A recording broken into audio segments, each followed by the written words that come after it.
Bonjour chers amis, bienvenue dans cette nouvelle vidéo. Aujourd'hui je vais vous parler d'un sujet dont on peut en fait parler très souvent, mais, euh, mais le seul problème de ce sujet est que les royalistes, plutôt les légitimistes et ceux qui en fait sont de nature, ont de nature en fait se posent même pas la question de doit être le roi, parce que pour eux le roi est désigné directement seul, on n'a pas à se poser cette question en fait.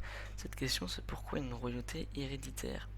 Parce qu'en fait certaines personnes, à qui nous confions que nous sommes royalistes, peuvent être séduites par l'idée d'avoir un souverain à la tête de la France, mais aussi nous demandent pourquoi la couronne devrait être héréditaire, et pourquoi nous voulons couronner un prince issu de notre dernière dynastie royale, les Capétiens en l'occurrence. Au lieu de choisir un roi qui inaugurait une nouvelle dynastie, pour nous, royalistes légitimistes convaincus, ce vœu est tellement évident en fait que nous avons du mal à trouver les arguments pour étayer notre conviction, expliquer notre position. Alors je tiens à vous dire en premier lieu que ce dont je vais vous parler sort d'un texte qu'une personne très généreuse a bien voulu écrire pour notre journal Une France à Roi, que je vous conseille. Le prochain journal, le numéro 8, sortira avec cet article donc environ pour la fête de l'Assomption. Voilà, alors je vais commencer par parler de la découverte du royalisme de cette personne. En fait, quand on est né dans une famille royaliste, il peut être très facile d'argumenter. On peut expliquer comment on est arrivé à devenir royaliste et légitimiste. Et c'est d'ailleurs mon cas et c'est le cas de cette personne. Il a toujours été séduit par la royauté, en fait, sans qu'il ait réalisé qu'il était royaliste. Et enfant, ses jeux comportaient souvent les rois. Le roi était pour lui une personne au sommet de l'échelle sociale, et celui qui est le recours suprême quand on subit une injustice. Pardon. En grandissant, il a réalisé tout d'abord que certains pays avaient des souverains à leur tête, et il savait que la France avait eu des rois, mais il pensait que ce n'était pour autant que la France pouvait retrouver un souverain. Et d'ailleurs pour lui, en fait, la famille des rois s'était éteinte avec Louis XVI, parce que, en cours d'histoire au collège et au lycée, euh, l'histoire était enseignée en prenant soin de souligner que la Révolution avait fait passer la France dans une ère nouvelle. Et c'est en classe de première que la lumière a commencé à poindre, en fait, car ce n'est pas grâce à un professeur d'histoire, hein, mais grâce à un professeur de français, comme il nous le dit lui-même. Celui-ci devant nous entretenir de littérature du 19e siècle, a jugé nécessaire à juste titre qu'il fallait au préalable nous faire un rappel historique des régimes qui se sont succédés à cette époque, et là arrivée la Révolution. En fait, la France a connu une restauration de la monarchie de 1814 à 1815. Ainsi, Louis XVI n'était pas le dernier des rois de France, mais il y en avait encore eu plusieurs. Il y avait eu Louis XVII et puis Charles X qui ont régné jusqu'en 1830. Il y a même eu un roi des Français, cousin des précédents, jusqu'en 1848. Voilà, alors, et ensuite, cette personne dont je vous parle est tombée sur un livre qu'il n'y avait pas, il n'y avait pas encore internet, hein, qui disait que pour les royalistes, il y avait une continuité de prétendants appartenant tous à la même lignée ancestrale des Capétiens, et ce livre ne citait que les prétendants orléanistes, puisque la branche aînée s'était éteinte en 1883. Donc le roi des royalistes était le comte de Paris. Ensuite, cette personne a commencé alors à se sentir royaliste, car la royauté n'était plus un rêve mais une possibilité du fait que les Capétiens n'étaient pas éteints. Déjà, l'idée d'une hérédité de la transmission des droits à la couronne lui apparaissait naturelle, et ensuite, à l'occasion du millénaire capétien, en 1987, je le rappelle, il est tombé sur un article dans un magazine d'histoire qui évoquait les deux princes qui pourraient avoir des droits au trône, étant chacun chef d'une branche de la dynastie. Il y avait bien sûr le comte de Paris, mais aussi le duc d'Anjou, à l'époque le prince Alphonse de Bourbon, mais en fait il ne le connaissait pas. Et il se posait cette question, en fait, d'où sortait ce dernier. Il s'est alors penché sur la généalogie des Bourbons, et s'est effectivement rendu à l'évidence, en fait l'aîné de la dynastie était bien le duc d'Anjou, et il existait bien d'autres princes qui ont plus de droits que le comte de Paris. Et en fait il n'en fallait pas plus pour lui pour être légitimiste, car par la suite, ses convictions n'ont fait que s'enforcer. Bon, alors, là je raconte sa vie, j'ai bien expliqué comment il est devenu royaliste, mais toujours pas en quoi l'hérédité de la couronne est indispensable en fait. Et je me réfère toujours à l'histoire, à la dynastie historique, je reprends ces paroles du coup maintenant. N'est-ce pas de la nostalgie ou du bassisme en fait. Pourquoi alors cette fascination pour le passé de la France? Et c'est sans doute à cause du constat que le rayonnement de la France était plus important du temps de nos rois qu'il ne l'est aujourd'hui en fait. Et l'histoire nous apprend que la France a été construite par ces trois dynasties successives qui ont assuré au pays son indépendance et sa puissance. Ainsi, la dynastie capétienne a été une légitimité historique. Et il semble en effet que la l'unité qui a fait la France doit continuer à assurer la prospérité. Ensuite, je vais passer sur un deuxième sujet qui fait toujours en partie, hein, c'est l'élection en République. Car quand c'est la personne dont qui nous parlons, nous l'appellerons Jérôme. Quand Jérôme est devenu royaliste et qu'il est devenu adulte et qu'il a eu le droit de voter, il a bien fallu qu'il s'intéresse à la politique ambiante. Et c'est comme ça qu'il a pu confirmer qu'il était royaliste, car le piteux spectacle offert par nos politiciens républicains ne faisait pas envie. Et il est même navrant de constater avec quelle médiocrité sont menées les affaires de notre pays. Une des causes principales de cette médiocrité, c'est que nos dirigeants sont élus. Les Français, déçus par un gouvernement, votent pour un autre dirigeant qui va à son tour les décevoir. Et il semble qu'on ne peut pas sortir de ce système. En outre, si on regarde les chiffres de près, les présidents ne se sont élus que par une fraction de la population, qui représente généralement moins de la moitié des personnes inscrites sur les listes électorales. Pour donner l'illusion qu'ils sont élus par une majorité, on ne comptabilise pas les abstentions, ni les bulletins blancs ou nuls, ce qui en fait est une grosse injustice, une grosse escroquerie. Et en fait, quelle est donc la légitimité de nos dirigeants, quoi? S'ils ne sont même pas représentatifs des citoyens, c'est fou. L'élection ne fait que produire un clivage. Il y a ceux qui ont voté pour le président et ceux qui ont voté contre, ou ceux qui ont abstenu. En fait, le chef d'État, élu par infraction de la population, peut difficilement être considéré comme le père du peuple, celui qui protège, celui qui respecte, contrairement à un roi légitime. Je vais vous expliquer pourquoi. L'élection d'un roi, en fait, aurait le même effet. Si on élisait un roi, le gros avantage de la royauté héréditaire est que personne n'a décidé qui devait être celui qui est appelé à diriger le royaume. Ainsi, il n'y a pas de déçu. De plus, on évite aussi les clientélismes. En fait, le roi héréditaire n'a pas besoin de faire de promesses à une partie de la population ou à un groupe de pression en fait. Il est le roi parce que les règles de la dévolution de la couronne, qui font partie des lois fondamentales, c'est une sorte de constitution de la France, l'ont désigné comme le successeur obligé du roi qui a régné avant lui. Et la France a la chance d'avoir une loi successorale qui n'a pas été modifiée, mais qui s'est peaufinée au fil des siècles et que nul ne peut changer. Ce qui a produit une stabilité dynastique et donc politique unique en Europe. En outre, le principe de l'hérédité rejoint le principe du droit divin, car la conception d'un être humain étant un don de Dieu, le simple fait qu'un prince soit né avec une place précise dans l'ordre de succession peut être interprété comme une volonté divine.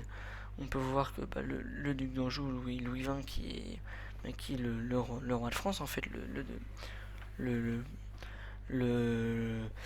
chef le chef de la maison de France, s'il a cette place, c'est que Dieu lui a confié une mission, et si la monarchie était vraiment mort, Dieu n'aurait pas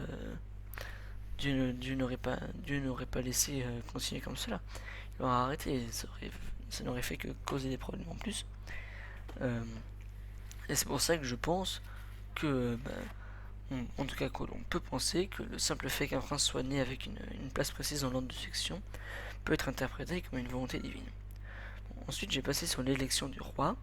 En fait, élire un roi alors que la dynastie historique est encore bien vivante n'a pas de sens. Le roi de France n'est pas un simple homme qu'on choisit en fonction de sa personnalité. C'est avant tout un principe qui puise sa force dans son indépendance, dans l'hérédité. Comme le disait le comte de Chambord, Henri V pour les royalistes, ma personne n'est rien, mon principe est tout. Pour autant, l'élection du roi est-elle impossible? L'histoire de France nous apprend que Capet a été élu par les grands du royaume, les pairs, et il n'a pas été le premier. À l'époque, la royauté n'était pas encore héréditaire, bien qu'on ait eu l'habitude de se choisir le roi généralement au sein d'une même famille, les Carolingiens. Mais l'élection n'assurait pas une stabilité suffisante, et on a commencé à choisir un roi en dehors de la dynastie carolingienne dès 888, le roi Eudes, par exemple le grand-oncle de Hugues Capet. Mais c'est à partir de l'élection de Hugues Capet en 987 qu'il n'y a plus eu de changement dynastique. Les premiers rois capétiens ont eu la sagesse de désigner leur héritier de leur vivant jusqu'à ce que cette désignation, c'est encore une élection mais par une seule personne, tombe en désuétude et que le principe héréditaire s'impose comme une évidence en 1223. La seule occasion où on pourrait avoir recours à l'élection serait en cas d'extinction de la dynastie capétienne entière, ce qui est finalement impossible à nos jours. Il y a un gros problème chez les royalistes, c'est leur division.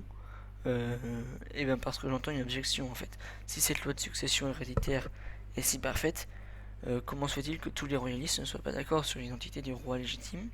Il existe en effet deux courants principaux chez les royalistes. Il y a les légitimistes, qui sont le duc d'Anjou, le chef de la branche de la dynastie des Capétiens de Bourbon, dont nous sommes partis, nous sommes partis des légitimistes, et les orléanistes qui, comme vous le doutez, soutiennent le comte de Paris, chef de la branche cadette de la maison d'Orléans, de la même dynastie. En fait, le désaccord vient d'une interprétation différente des règles de dévolution, et aussi de plusieurs traités, dont le traité d'Utrecht, qui est utilisé par les orléanistes comme un argument contre le duc d'Anjou. Je n'entrerai pas dans ce débat. Et en fait, les orléanistes ont tendance à oublier les leçons de l'histoire, alors qu'en fait, c'est la coutume qui a élaboré la loi de succession, à la façon de la jurisprudence. Et ainsi, ils ne reconnaissent pas les règles d'indisponibilité de la couronne, qui ne permettent ni la renonciation, ni l'abdication, ni l'éviction de la succession. Il existe aussi d'autres courants. On trouve les survivantistes, qui croient que Louis XVII n'est pas mort à 10 ans, mais qu'il a une dissidence. Il existe aussi les providentialistes qui se remettent à la providence, c'est-à-dire à l'intervention divine, pour désigner qui sera le roi. Et ceux-ci n'ont donc aucun candidat en vue, à part celui que Dieu leur donnera. Cette division des royalistes est pour nous une vraie aiguille dans le pied, en fait, parce que dans ce cas, il serait peut-être plus judicieux de procéder à une élection, on pourrait se poser la question, mais qui voterait du coup les pairs, le peuple, une assemblée, quel que soit le résultat. En fait, on pourrait se poser cette question, mais quel que soit le résultat, on aboutit au même effet pervers de l'élection en République. Le roi ainsi élu ne serait pas reconnu par tous. On veut changer de régime, mais on veut reprendre la même méthode que sous la République. Sous la République, le principe fondamental d'une République, c'est l'élection d'un président faisant partie d'un parti. Pardon pour le jeu de mots. Et le principe du roi, dans une monarchie, c'est que le roi soit héréditaire. Du coup, si on élit un roi, en fait, et on reprend le principe de la République, ce qui est en fait totalement contre notre politique. En fait, ça va nous remettre dans les mêmes problèmes, les problèmes de l'élection en République, c'est-à-dire tout ce qui est la lutte des partis, etc.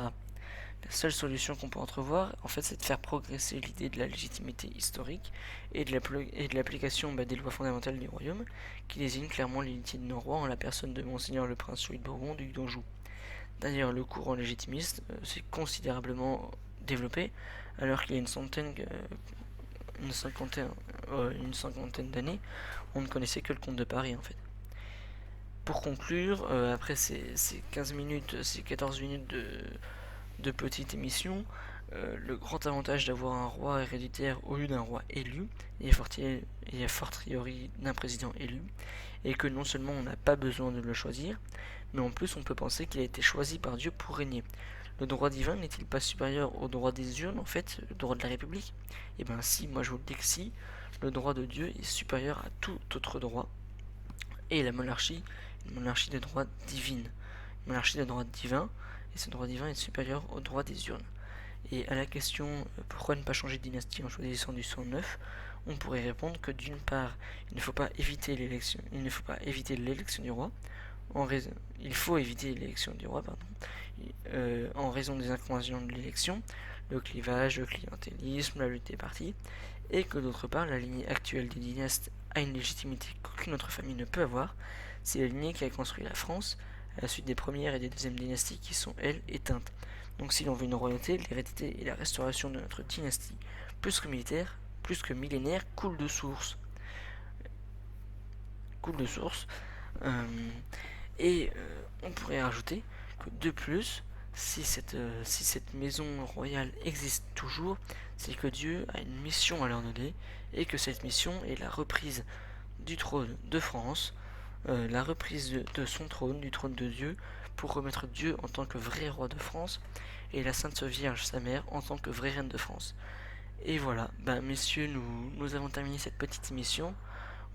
Nous en concluons bien que le mieux est une monarchie héréditaire de droit divin. N'oublie jamais le droit divin, car sans Dieu, nous ne pourrons jamais vaincre, car Dieu est toujours avec nous et que c'est lui qui nous fera gagner. Car les hommes batailleront et Dieu donnera la victoire, comme disait Sainte Jeanne d'Arc. Et mesdames et messieurs, chers amis royalistes français, chers amis penseurs qui écoutez cette petite émission, je vous dis à bientôt pour une prochaine vidéo, une prochaine émission sur notre chaîne YouTube.